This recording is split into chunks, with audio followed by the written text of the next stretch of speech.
What is good, YouTube? This your boy Aaron. It's Brian. Salute. And this is the Courtside View podcast, and we are back today. But before we continue, make sure to like, subscribe, comment down below, hit the notification bell, and follow the socials as well. Make sure you check out those videos on social media, and let's continue. Now, this past week has been interesting for various reasons, basketball and football reasons. But I want to start off with something that happened yesterday and the day prior as well. Something happened on TikTok where there's just been this discussion, this back and forth when it comes to Michael Jordan versus LeBron James. I don't know how it happened. I don't know why people just all of a sudden just wanted to do this. And there was this guy on TikTok by the name of... No free clout. Okay, it's like, no, whatever. You can say his name. Anywho, say his name. I don't have the name. Oh. But this guy on TikTok, he has been doing videos on the 90s basketball, specifically Michael Jordan. And he's been going viral. He's been going viral on Twitter, on Instagram, but it mainly was on TikTok where he has done some of these videos. And it's titled, Michael Jordan Can't Go Left.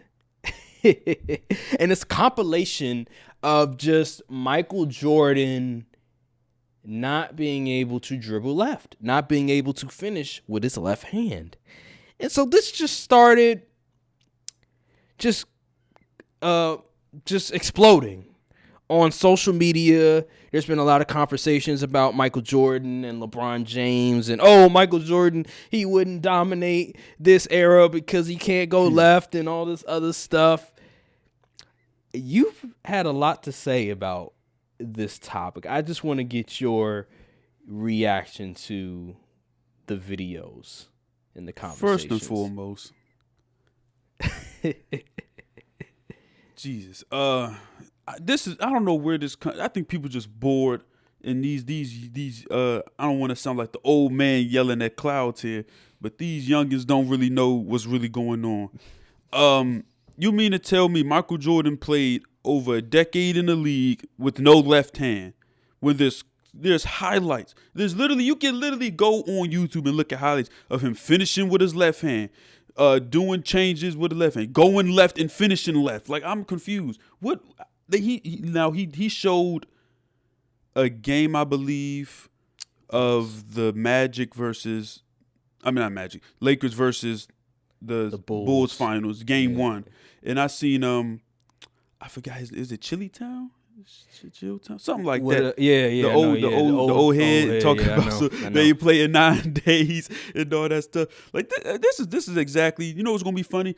This is going to be so much funnier when the Wemby stands do this in about a decade or so, or 15 years down the line, do the same thing to LeBron era, and be like, wait, what was LeBron doing? And blah, blah. And especially that clip with the warm-up where he was dribbling, and it was like he was looking all stiff, and then he took the shot and bricked it. I can't wait. It's going to be a funny thing. It is what it is, man. It really, I don't really pay attention. I had to mute a lot of accounts yesterday. I say that because I'm sick and tired of the silliness. This is what happens when we just allow anybody to talk ball. This is what happens. I ain't really mad at the dude who made the videos because, well, it is what it is. I'm mad at the people engaging with the foolishness. Mm-hmm. Just to push it there. If they not even being so disingenuous about it. That's the problem I have. It's disingenuous. Because everybody know, if you truthfully believe, like with your whole heart, that Michael Jordan could not go left, you should be banished from talking basketball for the rest of your life, because that is absurd. And if he couldn't go left, look at Jaylen Brown.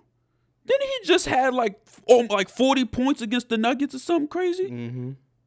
He can't go left. This is silly, man. I'm not even going to entertain that foolishness. He's the right-hand bandit. Well, they couldn't stop it.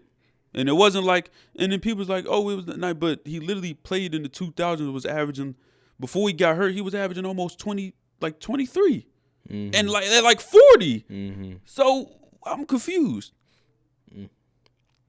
I think this whole conversation is hilarious to me. By the way, there was another guy, I sent it in the group chat you saw, where he was reacting to the video of the dude that made the video of Michael Jordan can't go left, and he was like, okay, he didn't say that Michael Jordan couldn't go left, but he did say that maybe the allegations are true because he showed some clips of Michael Jordan, albeit, he maybe finished with his left hand or so, or he went to the left side. But I'm not gonna lie, some of the clips, it was just Michael Jordan was dribbling with his right hand, and then he would drive to the left side, and he would try to finish with his left, but he couldn't do it. Now, I do agree with you. I'm not gonna say that, Michael Jordan can't finish left, because I think that's just ridiculous.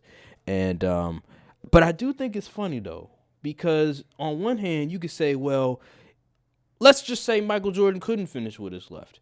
Well, that just makes it more impressive for the fact that they still couldn't stop him, even if he didn't have a left hand. But then you could also say, well, doesn't that make the defense of the 90s, doesn't that make it look bad because the fact that they couldn't stop a guy that can only use one of his hands? Now, Isaiah Thomas averaged 27 points per game in 2017. So I'm not hearing nothing about anything.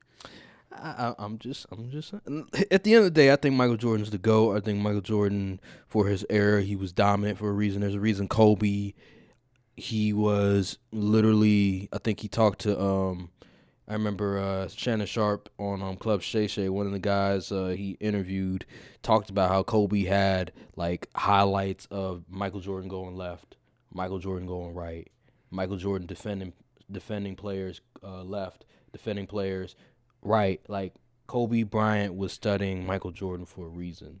I don't think he would be studying Michael Jordan if he couldn't go left. I'm just saying, like, that's just the whole thing about this now, like, we're done with the 90s and all this other stuff. It's just for views. It's just for engagement to try to minimize what these players did in the 90s and stuff like that. I've watched full 90s games. We got to stop letting cornballs take over the discourse. That's what we got to stop doing. Because I'm telling you, you will never, ever... Like, see, this is why I'm glad. I'm glad the NFL side of social media doesn't allow this foolishness. You will never in your entire life hear someone pull up Barry Sanders highlights and say, look, he couldn't run between the tackles. You would never see it because they would banish him from talking football. But in the NBA, we just allow anything nowadays. You ain't going to see no MLB, Twitter, TikTok, or whatever talk about, Ken Griffey he wasn't that nice. No one's going to ever say that. It sounds stupid.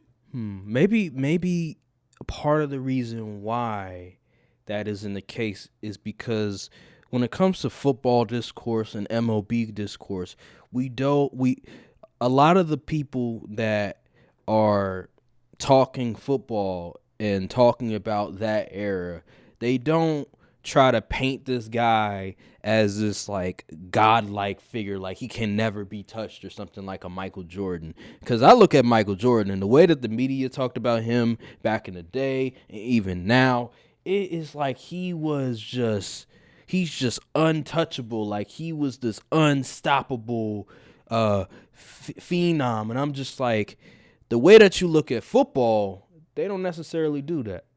They don't try to dramatize everything and paint this guy in this like, he did nothing wrong and just ignore all of his flaws. So maybe that could be the reason why we don't see all of this happening. The NFL has never had a figure like Michael Jordan. Tom Brady was the closest, and he still didn't transcend the game of football like Michael did basketball. Yeah, and then also like players in football, they're more replaceable than players in basketball. Like basketball is more individualized, where in football it's about more of the team. It's more about the 11 guys that are on the field at the time and stuff like that. So you're much more dependent on a single player in basketball than you are in football, and that could be another case. In MLB, a lot of times, even if you are great, your team can still suck. Just look at Mike Trout. Just look at Shohei Ohtani. Both of them played on the same team. And they're two of the greatest talents we've ever seen, and yet they still couldn't win a game to save their life. They still couldn't make the postseason to save their life. So I just look at that and I say to myself that, in basketball we tend to like just glaze some of these players and stuff like that, and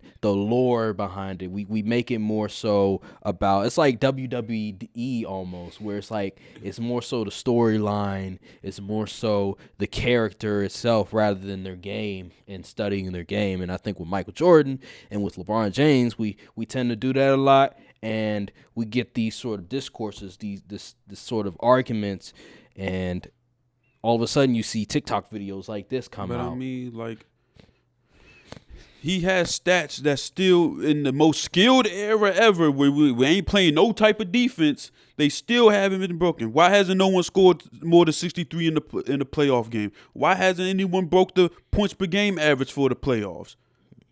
Michael Jordan couldn't shoot no threes. Why was his numbers always in the 30s? I mean, I'm not understanding. This is the most 3-point heavy era of basketball. There's a handful of guys averaging 30. Because they'll point to, well, there's more pace, there's more possessions. How is the players today all not averaging 30? Well, because they'll point to, well, back in the day, the whole thing about illegal defense, not being able to play zone defense, those things were different. Michael Jordan could take advantage of one-on-one play more.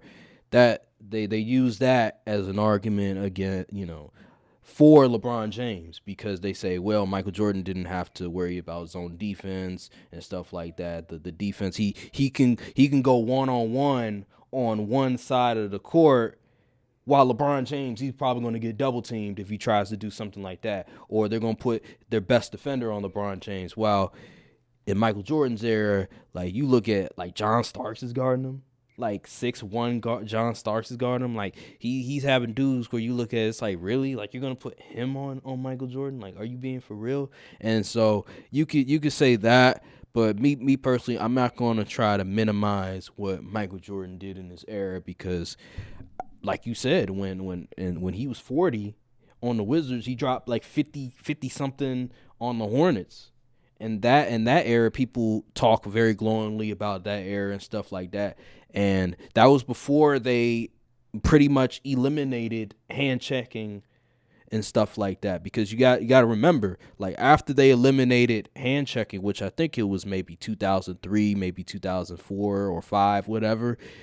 These guards, like, the points per game for these guards, like, all went up after they eliminated hand checking for good. There was still some sort of simulation of hand checking, but after 2005, when they eliminated it for good, like, the offenses for the guards, the wings and everything like that all went up. But yet Michael Jordan was still able to dominate in an era where there was some form of hand checking. Exactly. So yeah, it is what it is. People just bored. It is what it is. Yeah, people are bored. I do understand the argument when you look at, if they have a problem with how the media covers and portrays Michael Jordan to the audience, then they need to. This isn't the way. That's not the way to go about it, in my opinion. Because it'd be the same thing if LeBron haters would do the same thing. They would be like, you sound crazy. It's the same thing. They're literally the two sides of the same coin. They're literally the same. They're literally the same. Two sides of the same coin. They're equally corny on both sides. If you think MJ's just untouchable figure that no one could, like, you got to be honest here. Evolution is bound to happen. He's not going to be the GOAT forever. Even I know that, and I'm a big Jordan GOAT believer. But eventually, it's got to happen. The torch has to get passed. Just like with Tom Brady, eventually the torch got to get passed. And Mahomes he's in the rear view. He's on his way. He has a good trajectory. It's just like they say, Babe Ruth was the GOAT. I mean, baseball is weird. Like, baseball is very Barry weird. Bonds would be the GOAT, but he's steroids and all that. Everybody was on steroids at the time. Who cares? Baseball is such an odd sport to really discuss, because there's so many different variables, and Yeah, baseball is a whole different. The fact that everybody hits but the pitcher. I don't even know if people. I don't even know the thing with baseball. I don't even know if like people really care that much about who's necessarily the GOAT or not. It just people just automatically say Babe Ruth. I guess yeah, pretty much. So even though he played in like the 1920s, but anywho, yeah, this conversation is going to continue, but we just have to prepare. This little movement it'll probably be over in the next week or so, if that. Yeah, it will, yeah. and then it will come back up again. You're gonna see it again. Probably in the off season. You're gonna see it again. It's gonna happen again. That's just how. We must ignore them this time around. Yeah. Well. Look, cold world, still a cold world, and a couple of y'all is cool, but we a little more thorough.